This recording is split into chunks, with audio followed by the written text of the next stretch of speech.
Man City vs Real Madrid spesialis fase gugur, kini di playoff. Manchester City vs Real Madrid sering tersaji di fase gugur Liga Champions.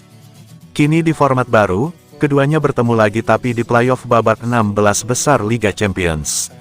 Drawing playoff babak 16 besar Liga Champions digelar di markas UEFA di Nyon, Swiss pada Jumat tanggal 31 Januari tahun 2025 pukul 18 waktu Indonesia Barat. Hasilnya, ada big match yang akan tersaji yakni Manchester City vs Real Madrid. Kedua tim sering kali bertemu di fase gugur Liga Champions dalam beberapa musim terakhir. Teranyar di musim 2023-2024 kemarin pada perempat final, Real Madrid mampu menang lewat adu penalti. Di musim 2022-2023, keduanya juga bertemu di semifinal. Manchester City menang dengan agregat 5-1. Di musim sebelumnya lagi, 2021-2022, keduanya bertemu di semifinal. Los Blancos menang 6-5 setelah babak perpanjangan waktu. Pertemuan terakhir kedua tim di babak 16 besar tercipta pada Liga Champions musim 2019-2020. Ketika itu, Manchester City sukses menang 4-2. Kini, keduanya berjumpa lagi tapi dalam format baru yakni playoff babak 16 besar Liga Champions. Itu setelah Real Madrid finish di peringkat ke-11 dan City di peringkat ke-22. Keduanya gagal untuk finish 8 besar demi amankan tiket langsung lolos ke 16 besar.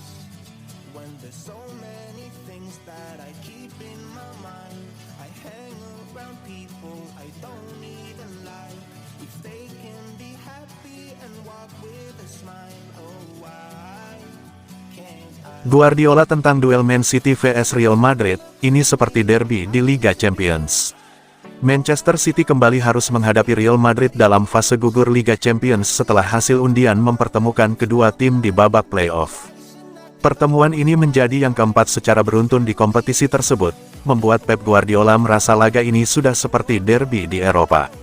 Selain tantangan dari Real Madrid, Guardiola juga mengeluhkan jadwal pertandingan yang sangat padat bagi timnya pada bulan Februari. The Citizens dijadwalkan bermain 7 kali dalam 24 hari, menghadapi lawan berat seperti Arsenal, Liverpool, Tottenham, serta 2 leg melawan Madrid. Ia juga menyoroti bahwa tim-tim Premier League seringkali menghadapi jadwal lebih berat dibandingkan klub-klub dari liga lain yang berkompetisi di Eropa. Ya, kami bertemu lagi. Ini sudah seperti derby di Liga Champions, bukan? Setiap tahun kami harus menghadapi Real Madrid. Tentu ini akan menjadi pertandingan yang sangat sulit, mereka adalah tim dengan sejarah besar di kompetisi ini. Kami tidak tampil cukup baik di fase grup, dan inilah hasilnya. Kami harus menerima dan menghadapi tantangan ini. Ini bulan yang gila bagi kami.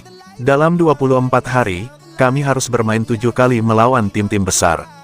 Kami harus menghadapi Real Madrid 2 kali, juga melawan Arsenal, Newcastle, Liverpool, dan Tottenham. Itu sangat menuntut. Kadang saya merasa tim-tim Inggris harus bermain lebih banyak dibanding yang lain. Kami akan melakukan yang terbaik, tetapi ini bukan situasi ideal.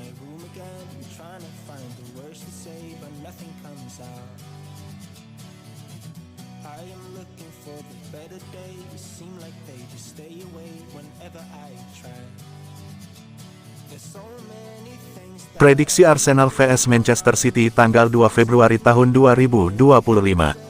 Arsenal dan Manchester City akan bertemu di Emirates Stadium pada pekan ke-24 Premier League 2024-2025. Pertandingan Liga Inggris antara Arsenal vs Manchester City ini dijadwalkan kick-off Minggu, tanggal 2 Februari tahun 2025, jam 23.30 waktu Indonesia Barat. Arsenal dan Man City sama-sama baru meraih kemenangan di matchday terakhir League Pace Liga Champions. Namun, meski sama-sama menang, nasib mereka cukup berbeda. Arsenal finish di 8 besar klasemen dan lolos otomatis ke babak 16 besar. Di sisi lain, Man City finish peringkat 22 dan selamat dari ancaman eliminasi, tapi harus berjuang di babak playoff. Setelah menyelesaikan League Pace Liga Champions, dua rival tersebut kini akan fokus pada duel mereka di Premier League. Arsenal membutuhkan kemenangan untuk terus mengejar pemimpin klasemen Liverpool, sedangkan Man City harus meraih 3 poin jika tak ingin terlempar dari 4 besar. Pertemuan di Emirates Stadium nanti bakal cukup krusial bagi kedua tim. Baik Arsenal maupun Man City pasti tak ingin sampai kehilangan poin. Oleh karena itu, duel mereka pun diprediksi bakal berlangsung sengit. Prediksi starting 11 Manchester City: Ederson, Nunes, Stones, Akanji, Gvardiol, Kovacic, Foden, Gundogan, Bernardo, Marmoush, Haaland.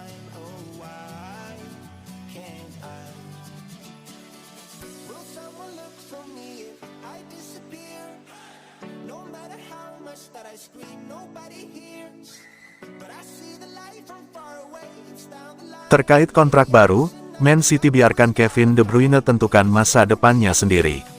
Man City tidak akan memberikan tekanan kepada Kevin De Bruyne untuk memperpanjang kontraknya, membiarkan gelandang asal Belgia itu bebas menentukan langkah berikutnya dalam kariernya. Kontrak De Bruyne dengan Man City akan berakhir dalam 5 bulan, tetapi pemain berusia 33 tahun itu belum mengambil keputusan akhir. Musim lalu, ia sempat menarik minat serius dari klub-klub Liga Pro Saudi, tetapi akhirnya memilih untuk tetap bertahan di Etihad Stadium. Beberapa klub MLS, termasuk San Diego, juga dikabarkan memantau situasi De Bruyne dengan cermat. Namun, sang gelandang tetap tenang dalam menghadapi masa depannya. Ia merasa bahagia di Manchester bersama keluarganya dan masih menikmati bermain di bawah asuhan Pep Guardiola, setidaknya hingga akhir musim ini. Hingga saat ini, belum ada negosiasi resmi antara De Bruyne dan Man City terkait perpanjangan kontrak. Namun, klub tidak terburu-buru dan memberikan waktu bagi De Bruyne untuk mempertimbangkan keputusannya. Menurut Daily Mail, The Citizens bahkan bersedia membiarkan sang pemain menentukan sendiri masa depannya tanpa tekanan dari pihak klub. Meski begitu, faktor usia mulai memengaruhi kebugaran De Bruyne. Pada musim ini, ia telah tampil dalam 23 pertandingan dan dimainkan dengan hati-hati oleh Guardiola agar tetap berada dalam kondisi terbaiknya untuk laga-laga penting.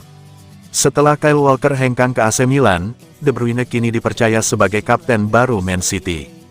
Pemain kelahiran 1991 itu sadar akan peran dan tanggung jawabnya dalam tim, terutama di tengah musim yang menantang ini.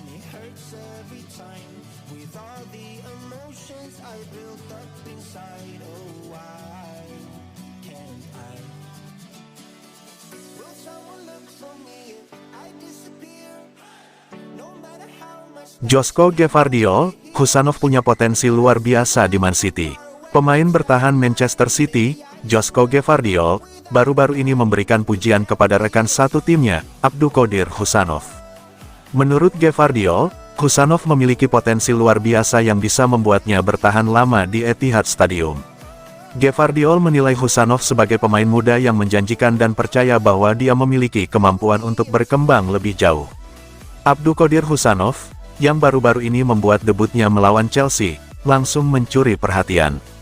Gvardiol mengakui bahwa debut Husanov tidak mudah, tetapi dia berhasil menunjukkan kualitasnya dengan permainan yang solid dan penuh keyakinan. Gvardiol menegaskan bahwa Husanov tidak perlu merasa ragu untuk meminta bantuan jika dia membutuhkan arahan. Atmosfer positif di ruang ganti Manchester City diyakini akan mempercepat perkembangan Husanov sebagai pemain kelas dunia. Dia telah melakukan pekerjaan yang hebat di pertandingan terakhir, itu tidak mudah, terutama untuk debut melawan Chelsea. Hal baiknya adalah dia masih muda. Saya pikir dia akan berada di Man City untuk waktu yang sangat lama. Kami di sini untuk membantunya, dan semua yang dia butuhkan, dia dapat bertanya kepada saya atau orang-orang yang berpengalaman.